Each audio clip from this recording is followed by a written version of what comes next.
Close your eyes for just a moment. Picture a skyline that doesn't apologize for itself. Steel and glass rising so high they seem to argue with the clouds. Now picture a lake so vast that when you stand at its edge, the horizon disappears and you begin to wonder if you've somehow wandered to the edge of an ocean. Now add to that image the sound of 40 different languages being spoken within the same city block. The smell of jerk chicken and fresh croissants and wood smoke from a shawarma grill all arriving at your nose at the exact same time. Open your eyes. You're in Toronto! And today, every single corner of this city belongs to you. Toronto doesn't announce itself the way some cities do. It doesn't grab you by the collar the moment you step off the plane. It doesn't dazzle you with a single monument and call that enough. Toronto does something far more interesting. It waits. It lets you walk its streets, turn its corners, duck into its alleys, and then, slowly, with the patience of a city that has seen every kind of person arrive at its doors and decide to stay, it reveals itself. Layer by layer, neighborhood by neighborhood, story by story.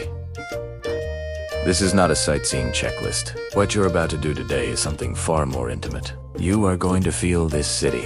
You are going to let it inside. Your alarm goes off at 5:45 in the morning. Don't fight it. Don't reach for your phone. The city is already awake before you. The delivery trucks are already rumbling down King Street. The bakers at St. Lawrence Market have been at work since before midnight. And the lake, that great inland sea that Toronto spills its feet into, is already catching the first pale suggestion of light on the eastern horizon. Get up. Get dressed in layers, because mornings here carry a bite. Even when the calendar insists it's spring, step outside. The street at this hour has a texture you won't find later in the day. The sidewalk is damp from overnight dew. The traffic lights cycle through green and amber and red for nobody in particular. Their reflections long and liquid on the empty pavement. Walk east. You don't need to rush. Let your footsteps be the loudest thing on the block. Listen to that particular sound of shoe leather on Toronto concrete. A city that is simultaneously old and forever under construction. A city that can never quite decide whether it wants to tear itself down and start again or hold on to every brick of its Victorian past. Head toward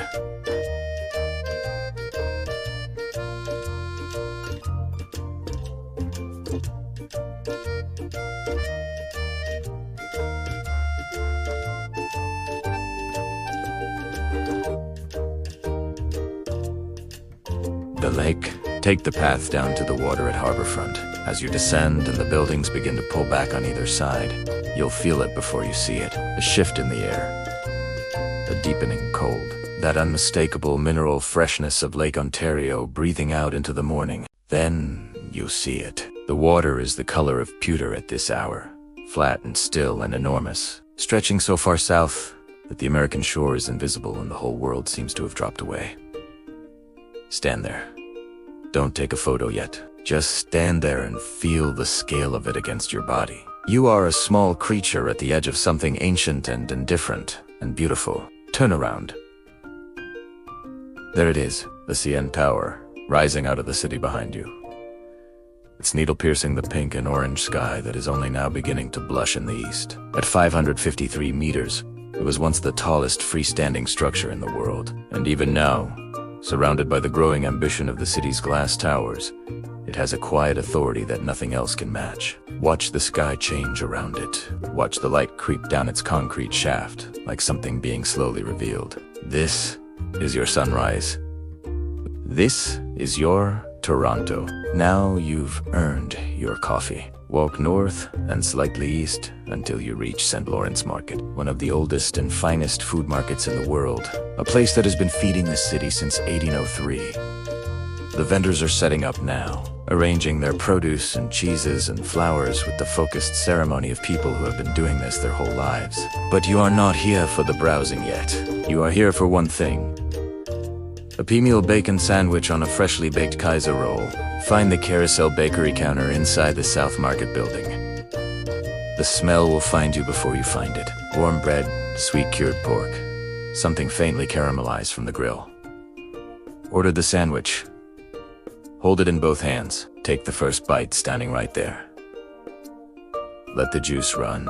Let the soft bread compress between your fingers. Torontonians have been eating this exact sandwich in this exact spot for generations. You are part of that now, for exactly one morning, and that is enough. By 9 o'clock, the city has found its full voice. You can hear it from a block away. The layering of car horns and construction drills and conversations in Cantonese and Somali and Portuguese and the distant PA announcement from Union Station. All of it rising together into that unmistakable urban hum that tells you a city is alive and working and unaware of how remarkable it is just to exist like this. You are going to walk into the heart of it now. You are going to let the crowd carry you. Start at Yonge and Dundas Square. Yes, it's crowded. Yes, the LED billboards are enormous and shameless. Stand in the middle of the square and do something that nobody ever does there. Stop completely. Hold your ground as the crowd parts around you like a river moving around a rock. Watch the faces. Count the countries in those faces. Toronto is the most ethnically diverse city on the planet, and more than half its population was born outside of Canada. That fact means nothing until you are standing here, in the middle of this particular intersection, feeling it move through you. Now, duck away from the square, push east on Dundas and then turn south, down a side street, an east side street. And almost immediately the noise drops away and you find yourself in a different layer of the city entirely. A street of Victorian row houses, with painted brick and deep porches. A community garden wedged between two apartment buildings. A tiny cafe with only 4 tables and handwriting on a chalkboard and the smell of very good coffee drifting out the open door. Make your way toward Kensington Market, that narrow cluster of streets west of Spadina Avenue where the city's immigrant history has left layer upon layer of itself, like geological strata. The houses are painted in colors that seem chosen specifically to resist the gray of Canadian winter. Lime green, cobalt, blue, yellow, the color of old mustard.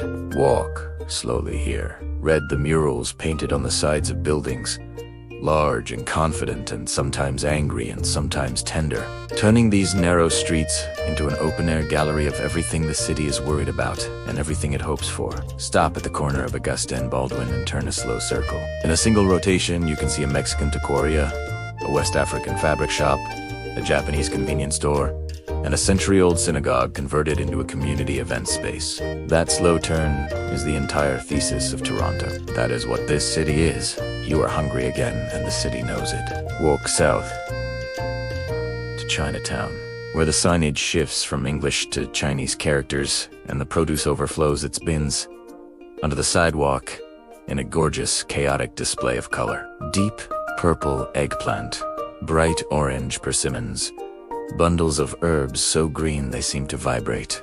Find a dim sum restaurant. Walk into the one that is already packed, where carts are being wheeled between tables and bamboo steamers are being stacked with that specific clink that tells you something good is about to happen. Sit down.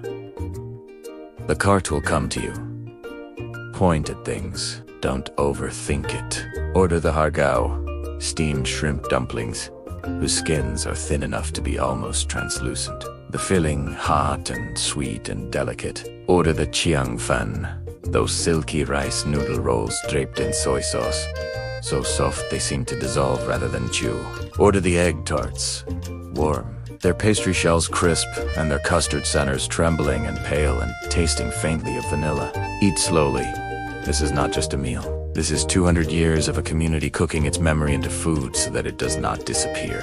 Every dish on that cart arrived here in someone's hands, carried across an ocean and down through generations until it landed in front of you on this particular morning in Toronto. That flavor you are tasting is not just pork and ginger. It is persistence. It is the particular kind of love that takes the form of a recipe passed from a grandmother to a granddaughter in a kitchen that no longer exists. And here, right here, with the steam rising from your tea and the city humming outside the window. If this kind of storytelling moves you, if it makes you want to feel a city rather than just see it, then this is the moment.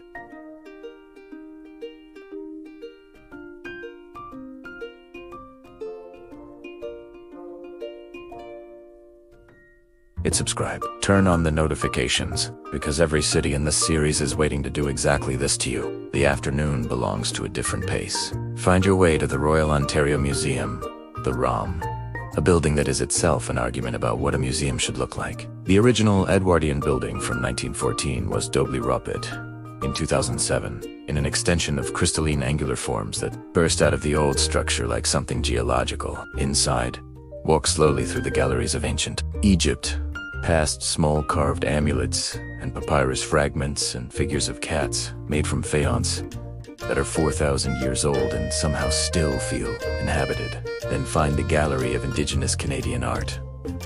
Stand for a long time in front of the totem poles. They were not made for your comfort. They were made for ceremony and power and the transmission of stories across time, and they transmit those things still across every distance, including yours. Leave the museum and cross into the University of Toronto's main campus, one of the most beautiful university grounds in the world. A Gothic landscape of grey stone buildings and enormous elms. Sit on the steps of Convocation Hall and do nothing for 15 minutes. Here is something the city doesn't advertise. The insulin that saves millions of lives every year was discovered on this campus in 1921. Frederick Banting later sold the patent to the university for $1, so that no one could ever charge what they liked for something people needed to live. Seat wheat, $1.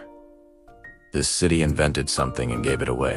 There is something in that choice that tells you everything you need to know about what Toronto believes itself to be. The light is changing now. You can feel it before you can name it. A warmth that is also a softness. A slight reddening of the shadows. Walk to the waterfront and make your way east along the lake path until you reach the Tommy Thompson Park spit. That long, thin finger of landfill that juts 5 kilometers out into Lake Ontario. Walk out onto it, the city falls away behind you. On either side, the lake opens up, and at this hour, the water is lit from below. Gold and copper and deep burnt orange, catching the sky's performance and returning it multiplied. Turn around and face west. There is the skyline of Toronto, the CN Tower, the glass towers of the financial district, all of it silhouetted against a sky shifting from orange at the horizon through rose and lavender to a deep blue-green at the top. The buildings look like paper cutouts against all this light, like a child's drawing of a city. In this moment, all the ambition and noise and construction falls away, and you see the city for what it is, at its deepest level, a shape against the sky.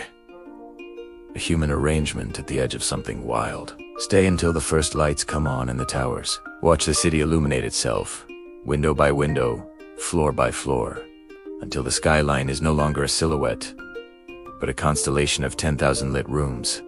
10,000 lives going about the business of evening. It is dark now, and Toronto is a different city than it was at dawn.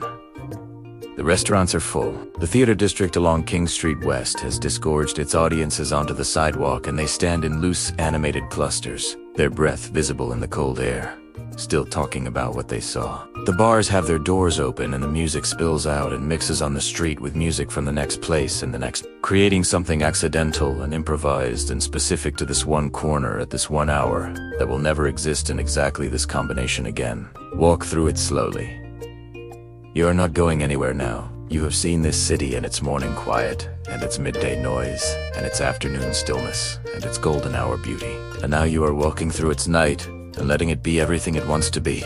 At the end of the night, find a quiet place by the water one more time. The lake is still there. It was here before the city, and it will be here after. And it keeps its own time entirely. Sit at the edge of it, and let the day move through you. The pale light of pre-dawn on the water, the warm bread in your hands, the faces at Dundas Square, the steam rising from bamboo baskets, the totem poles in that quiet gallery, the skyline going gold, the windows lighting up one by one. Feel how much living you did in 24 hours in one city. Feel how much was left. That is always the feeling at the end. Not completion, not satisfaction. Something sharper and more alive than those. A beautiful incompleteness. The certainty that you have barely touched the surface of a place that goes down and down, that has more stories than you could hear in a lifetime of visits. Toronto does not end. You just run out of time. So here's the question you will fall asleep with tonight. If 48 hours can barely scratch the surface of a city that speaks 100 languages and keeps choosing to let the next arrival in, what other city is doing that right now, in its own way, that you haven't been to yet? We'll find out. Together. next time.